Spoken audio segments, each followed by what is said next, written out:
உங்கள ஒரு காலேஜுக்கு சீஃப் கெஸ்ட்டா கூப்பிட்டாங்கன்னா, நீங்க போங்க, போகாம இருங்க. ஆனா நீங்க அதுக்குன்னு நீங்க வந்து Instagramல டான்ஸ் ஆடுறவங்க, இந்த மாரி லூஸ்தனமா பண்றவங்க, அவங்கள தானே வந்து பார்த்தீங்கன்னா, நீங்க சீஃப் கெஸ்ட்டா கூப்பிடுவீங்க. இப்ப என்ன கூப்பிட்டுருக்கீங்க அப்படின்னு கேட்டு, அது கேட்டது மட்டும் இல்லாம, அது ஒரு எக்ஸாம்பிள் 2 பேத்தோட ஃபோட்டோ போட்டு, நான் ஃபோட்டோ தானே போட்டேன், உங்களோட பேர்லாம் சொல்லலையே அப்படின்னு நியாயப்படுத்துறது இங்க நியாயமே கிடையாது.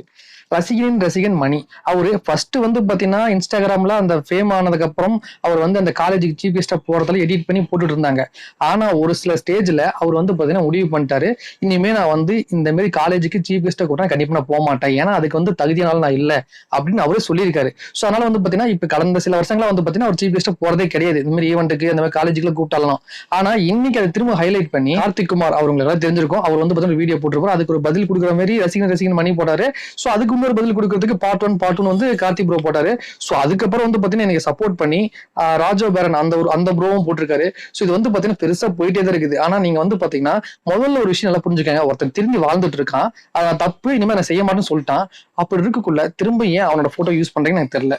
அப்படி யூஸ் பண்ணும்போது அவருக்கு அது கஷ்டமா இருக்கு, ஃபீல் பண்றாரு. அதனால வந்து பாத்தீங்கன்னா அந்த விஷயத்த அவர் வந்து ஒரு வீடியோ போட்டாரு. சோ அதை வந்து நீங்க வந்து அவர் வந்து ஃபாலோவர்ஸ்க்காக பண்றாரு, சோ அவர் வந்து சிம்பத்தி கிரியேட் பண்றாங்க அப்படின்னு சொல்லும் போதுதான் அவருக்கு கொஞ்சம் கஷ்டமா இருந்திருக்குது. அதனாலதான் வந்து பார்த்தா அந்த வீடியோ போட்டிருக்காரு. சோ இதை நம்ம புரிஞ்சுக்கணுமே தவிர, அதாவது அவர் தப்பு செஞ்சுட்டாரு, அதை நான் ஒத்துக்கிறேன்னு சொல்லி ஒத்துக்கிட்டாரு, இனிமே அந்த மாதிரி நான் பண்ண மாட்டேன், சீஃப் கெஸ்டா போக மாட்டேன்னு சொல்லி சொல்லிட்டாரு. அப்படி இருக்கும்போது திரும்பவும் அதை இழுத்து வச்சு பேசுறது தப்புன்னு தான் நான் நினைக்கிறேன். அது மட்டும் இல்லாம கார்த்திக் ப்ரோ போட்ட ஒரு சில கமெண்ட்ஸ் எல்லாம் பார்த்தேன்.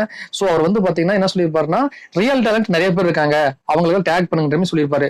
சோ உண்மையிலுமே ரியல் டேலண்ட்ஸ் நிறைய பேர் இருக்காங்க. அதுக்குன்னு இவரு வந்து அவருக்கு தெரிஞ்ச மாதிரி ஒரு ஷார்ட் பிலிமோ ஏதோ ஒன்று பண்ணிருக்கு, அப்படி அவரை போய் நீங்க திரும்ப திரும்ப வந்து இழுக்கிறது நியாயமா? இது உங்களுக்கு நியாயமாப்படுதா ப்ரோ? ஏன்னா நீங்க நிறைய விஷயங்கள் நியாயமா பேசக்கூடிய ஆளு தான், ஆனாலுமே இந்த மாதிரி விஷயத்தை கொஞ்சம் நீங்க தடுத்துருக்கலாமோ அப்படின்னு தோணுது. ஏன் அப்படின்னா அவரோட போட்டோ போடுறதுனால அவருக்கு வந்து ஹர்ட் ஆகுது.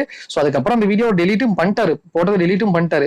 அப்படி இருக்கும்போது நீங்க பார்ட் 1 பார்ட் 2 அப்படின்னு போட்டு போட்டு கண்டினியூ பண்ணி போறது நியாயம் இல்ல. சோ அவங்க வந்து அவங்களோட ஃபேன்ஸ் வந்து உங்களுக்கு திட்டினாங்க, அதனால அந்த வீடியோ போட்டோன்னு சொல்றீங்க.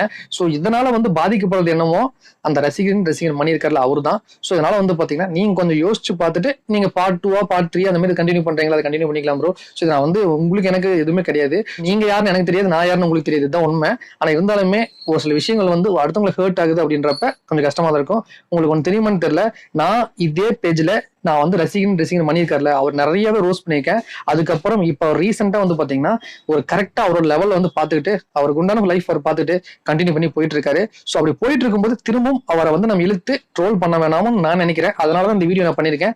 சோ நீங்க எதுவும் நினைச்சுக்காதீங்க ப்ரோ, எனக்கு அந்த ரசிகன் மணி இருக்கார்ல அவருக்கு எந்த ஒரு சம்மதம் கிடையாது, உங்களுக்கும் எனக்குமே அந்த சம்மதம் கிடையாது.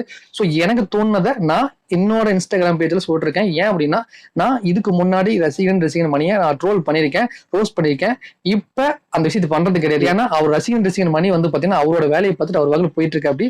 சோ அவர் போட்டு விட்டுலாமே.